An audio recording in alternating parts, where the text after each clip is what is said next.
الحمد لله رب العالمين والعاقبة للمتقين والصلاة والسلام على سيد الأنبياء والمرسلين وعلى آله وأصحابه الطيبين الطاهرين أما بعد فأعوذ بالله من الشيطان الرجيم بسم الله الرحمن الرحيم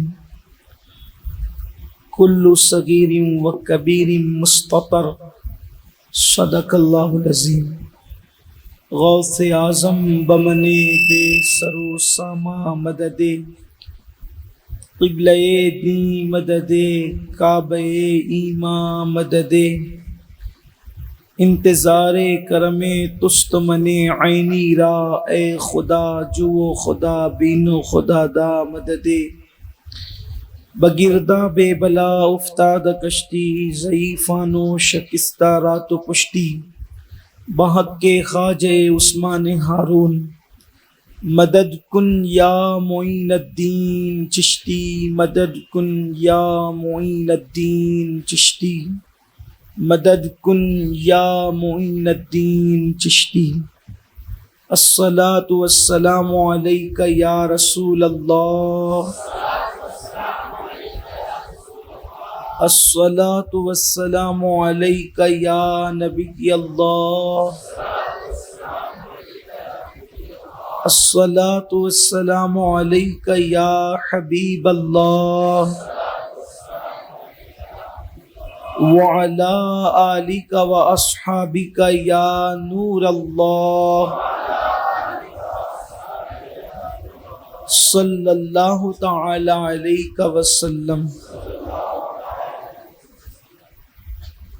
ہے کلام الہی میں شمس الضحیٰ تیرے چہرے نور فضا کی قسم، ہے کلام الہی میں شمس الضحیٰ تیرے چہرے نور فضا کی قسم، قسم شب تار میں راز یہ تھا کہ حبیب کی زلف دوتا کی قسم۔ الحمدللہ آج 29ویں شب آخری طاق رات میں ہر سال کی طرح ان سال بھی ختم قرآن کی اس محفل میں ہم اور آپ حاضر ہیں۔ قرآن مقدس کی تلاوت مکمل ہوئی اور پورا قرآن جن لوگوں نے سننے کی سعادت حاصل کی وہ قابل مبارکباد ہیں۔ یہ بات آپ کو معلوم ہونی چاہیے کہ قرآن مقدس اللہ کے نزدیک اتنی عزت والی کتاب ہے کہ ہر فرشتے کو بھی اس کی تلاوت کی اجازت نہیں، ہر فرشتہ اس کی تلاوت نہیں کر سکتا، صرف جو بہت مقرب فرشتے ہیں ان کو اس کی تلاوت کی اجازت ہے۔ تو جو دوسرے فرشتے جن کو اجازت تلاوت کی نہیں ہے وہ اللہ سے کہتے ہیں مولا ہمیں بھی تیرے کلام کی لذت چاہیے، تو اللہ فرماتا ہے زمین پہ جاؤ اور میرے جو بندے تلاوت کرتے ہیں ان کے منہ پر اپنا منہ رکھ دو اور وہ لذت حاصل کرو۔ یعنی جب کوئی بندہ قرآن کی تلاوت کرتا ہے تو وہ اللہ کے نزدیک کتنا مکرم اور عزت والا ہوتا ہے کہ فرشتے اس کی تلاش میں آتے ہیں اور اس کے منہ پر منہ رکھتے ہیں۔ اور یہ بات تجربات سے بھی شاہد ہے کہ جہاں قرآن کی تلاوت ہوتی ہے وہاں فرشتوں کا نزول ہوتا ہے۔ بخاری شریف کی ایک حدیث پاک کا مفہوم ہے کہ صحابی رسول حضرت اسید ابن عزیر رضی اللہ تعالیٰ عنہ، اسید ابن حزیر رضی اللہ تعالیٰ عنہ ایک بار بارگاہ رسالت مآب صلی اللہ علیہ وآلہ وسلم میں آ کر عرض کرتے ہیں یا رسول اللہ صلی اللہ علیہ وآلہ وسلم میں قرآن کی تلاوت رات میں کر رہا تھا، تو جیسے جیسے میں قرآن کی تلاوت کرتا جاتا